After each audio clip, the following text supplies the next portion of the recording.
Om Namo Narayana. Om Namo Narayana. Om Namo Narayana. Om Namo Narayana. Om Namo Narayana. Om Namo Narayana. Om Namo Narayana. Om Namo Narayana. Om Namo Narayana.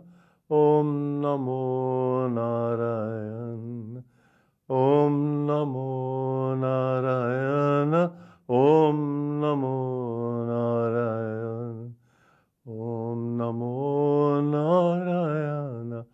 Om Namo Narayana. Om Namo Narayana. Om Namo Narayana.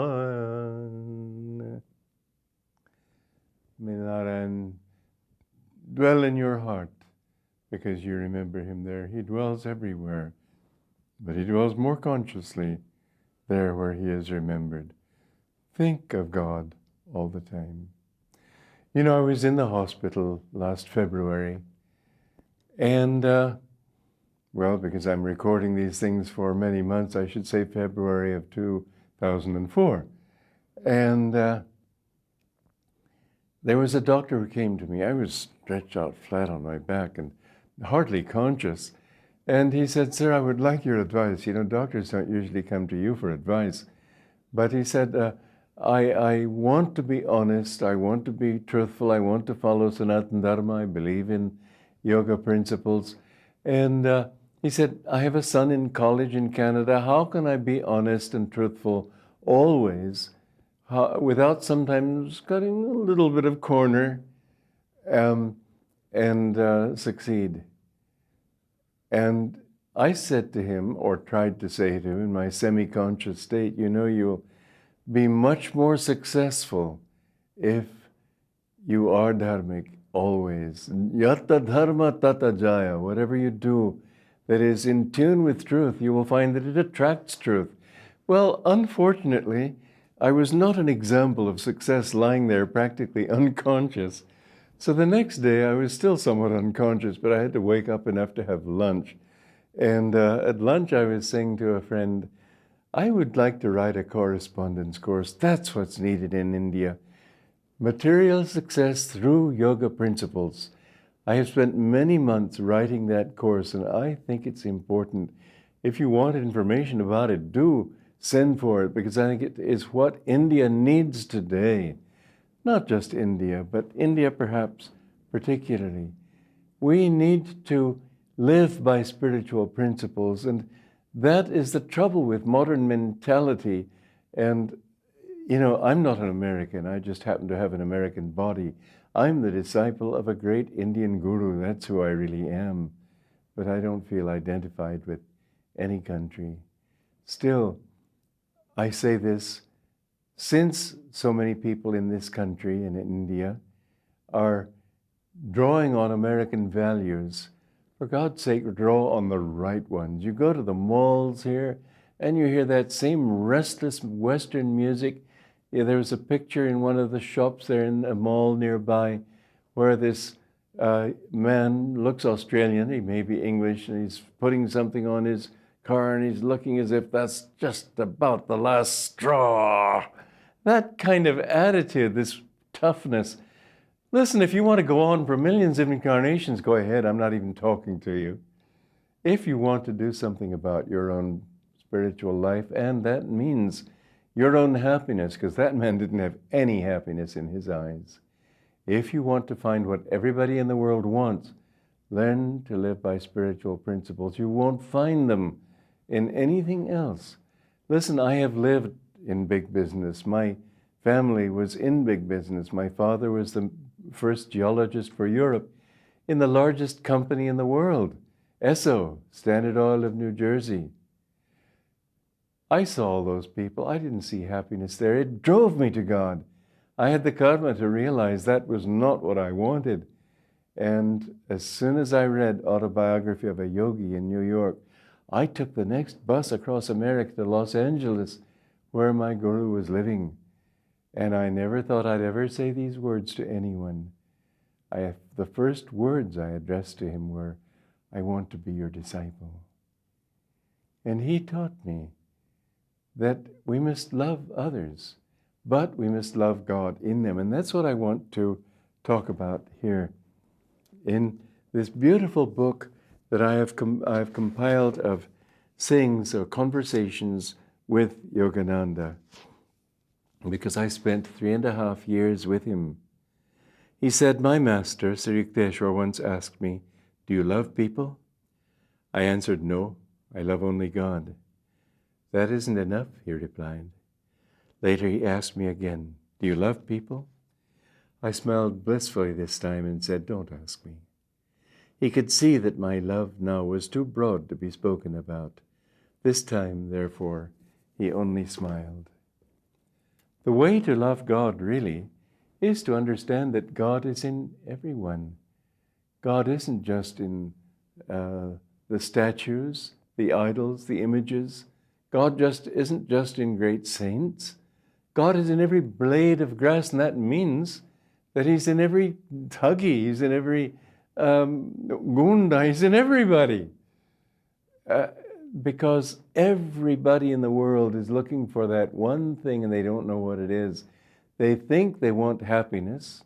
Everybody in the world wants happiness in one way or another, sometimes only to escape from suffering, and so they commit suicide.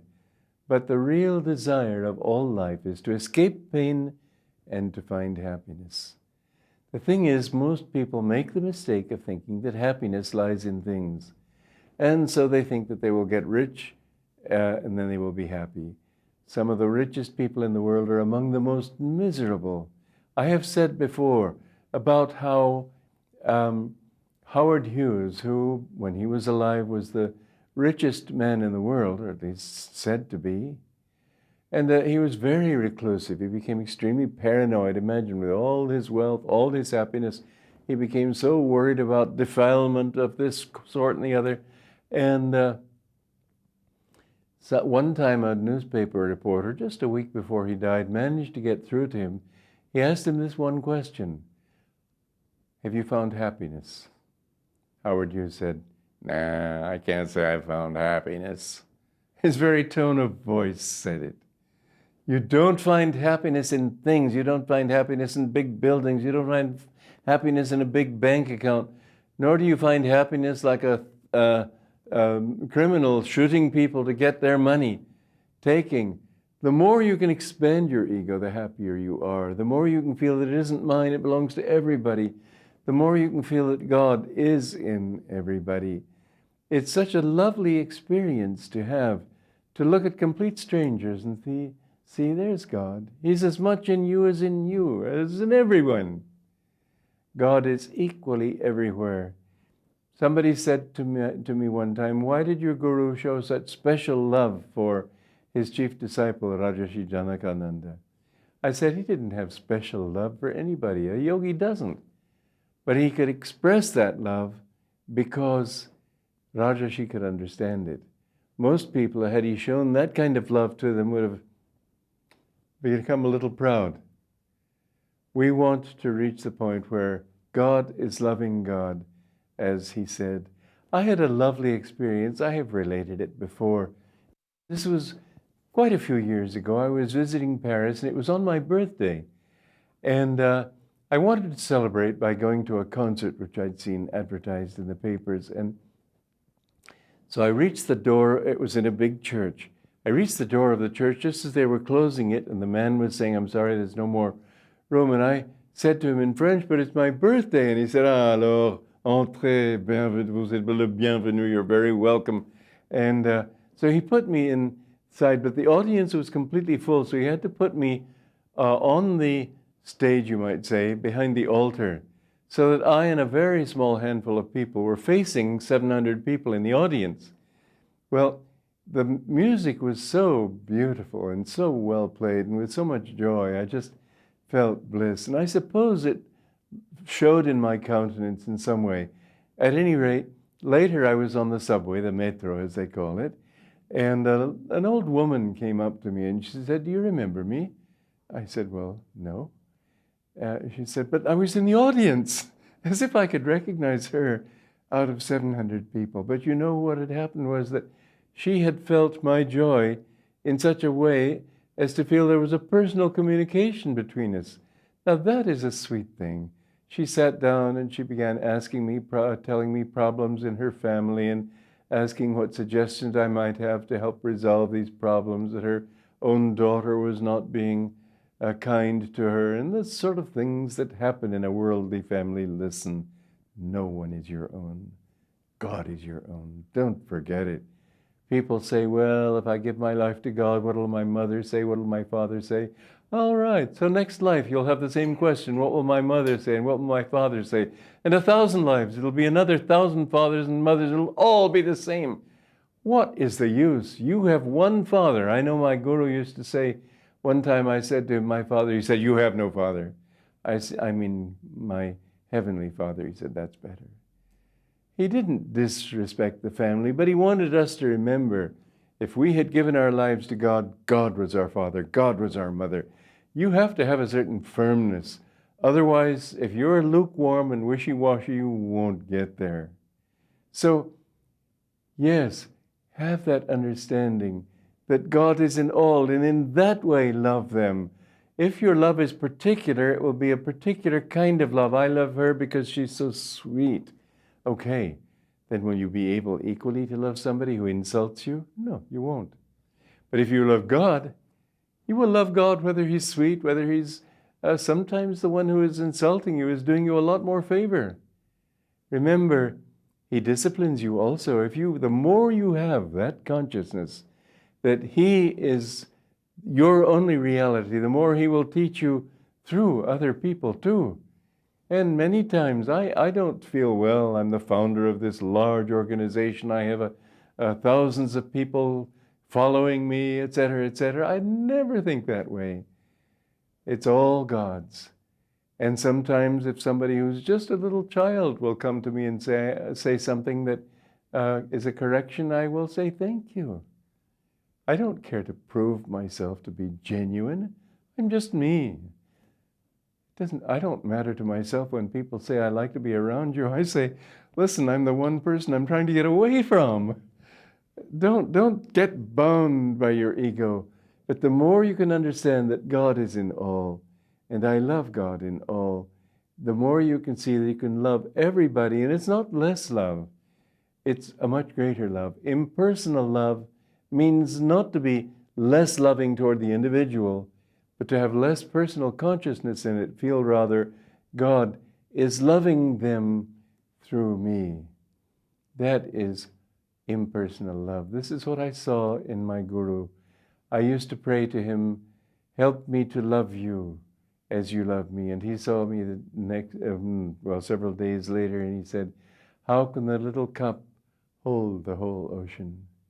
How could I, with my little love, even conceive of the kind of love he was giving? It was oceanic. Love God with God, in God. That's what the meaning of this song is that I want to sing to you here. It's called The Shawl of Gold. It's based on an old Christian tradition that when you really give with love, that you give to Christ. And Christ is Krishna, and Krishna is God, and God, all is God. When you give with that consciousness, God is giving through God. As my guru said to me once, or to us once when we were serving him, God is serving God. That's his drama. Joy to you.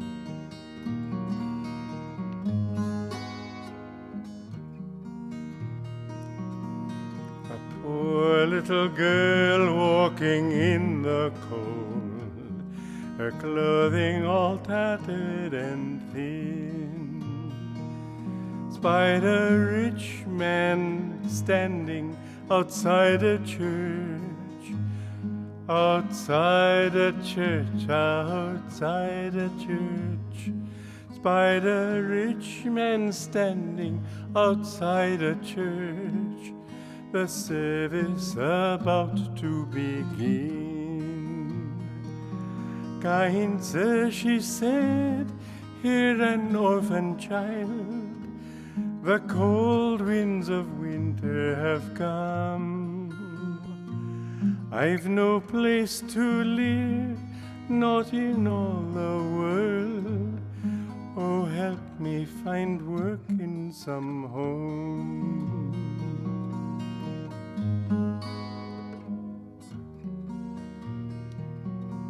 The rich man frowned, don't you hear that hymn?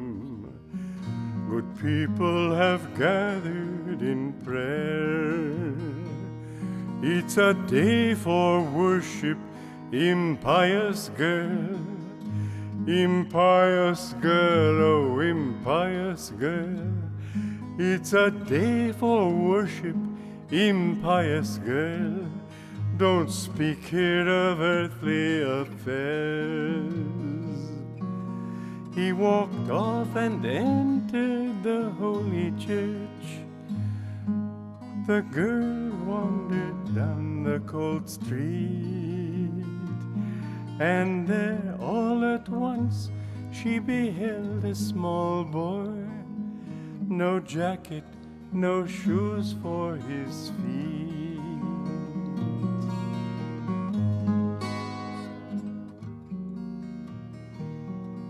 His clothing was shabby, as worn as her own.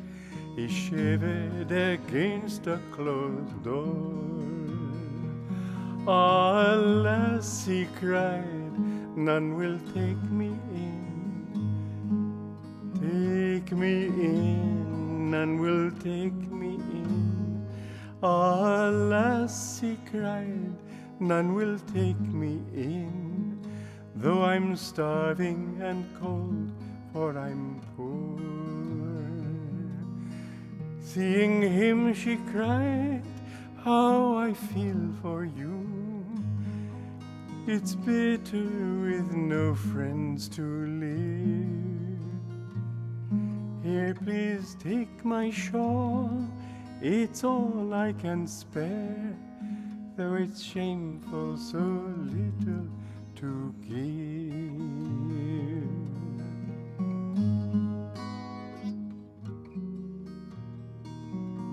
She wrapped him all up in a flimsy cloth and kissed his cold forehead and smiled.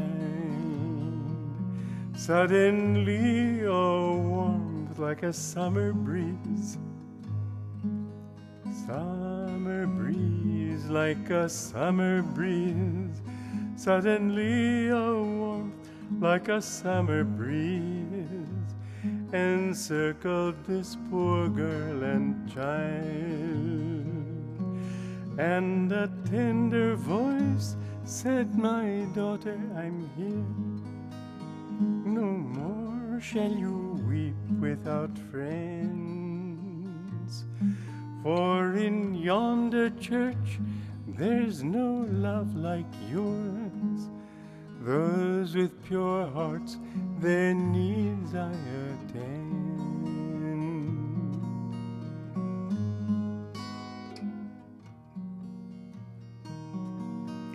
My child, all men's sorrows would turn to joy if they knew that to share is no loss.